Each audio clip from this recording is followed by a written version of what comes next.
بسم الله الرحمن الرحيم. الحمد لله رب العالمين، والصلاة والسلام على أشرف الأنبياء والمرسلين وعلى آله وصحبه أجمعين وسلم تسليما كثيرا. أما بعد، أيها الإخوة والأخوات، السلام عليكم ورحمة الله وبركاته. فهذه مشاركة في الحث على المحافظة على الصلوات الخمس كما أمر الله جل وعلا بذلك. قال الله تبارك وتعالى: حافظوا على الصلوات والصلاة الوسطى وقوموا لله قانتين. وقال الله جل وعلا: إن الصلاة كانت على المؤمنين كتابا موقوتا. والصلاة أيها الفضلاء من العبادات القديمة التي فرضها الله جل وعلا على الأمم السابقة. يقول الله جل وعلا في حق إبراهيم عليه السلام: رب اجعلني مقيم الصلاة ومن ذريتي.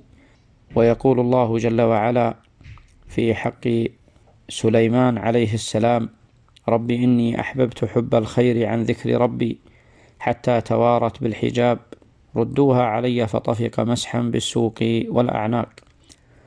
والملائكة نادت زكريا وبشرته بيحيى وهو قائم يصلي في المحراب. والله تبارك وتعالى يقول لموسى عليه السلام: وأقم الصلاة لذكري.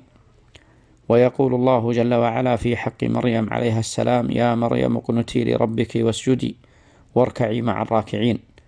وهي من الوصايا التي أوصى الله جل وعلا بها عيسى عليه السلام في قوله تعالى: وأوصاني بالصلاة والزكاة ما دمت حيا.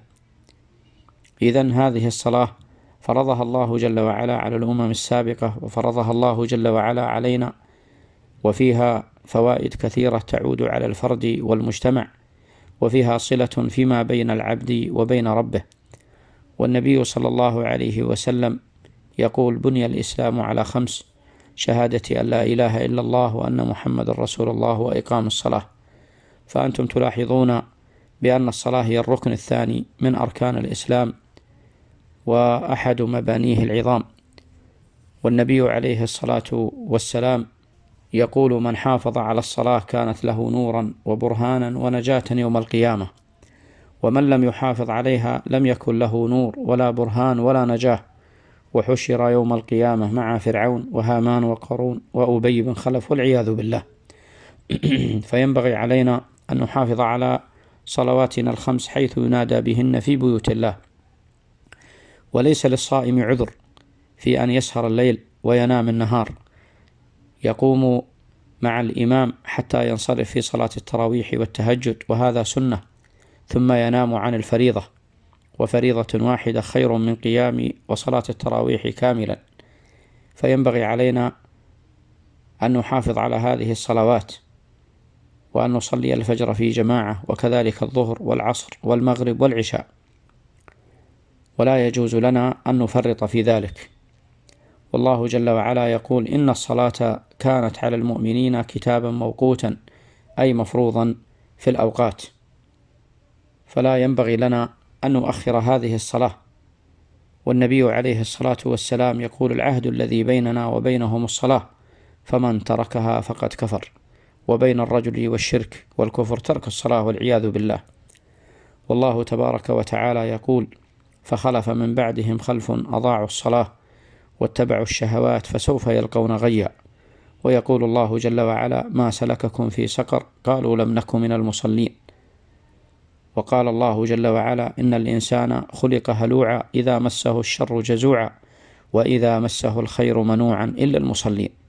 أما المصلين فهم سالمون بإذن الله عز وجل من هذه الصفات السيئة، لأنهم قد تحلوا بالصفات الحميدة.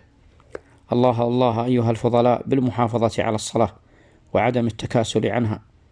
أسأل الله جل وعلا يجعلنا وإياكم من المصلين الذين قال الله جل وعلا فيهم: أولئك هم الوارثون الذين يرثون الفردوس هم فيها خالدون. وأسأل الله جل وعلا أن يصلح ظاهرنا وباطننا، وأن يصلح أولادنا وبناتنا، وأن يصلح جميع المسلمين.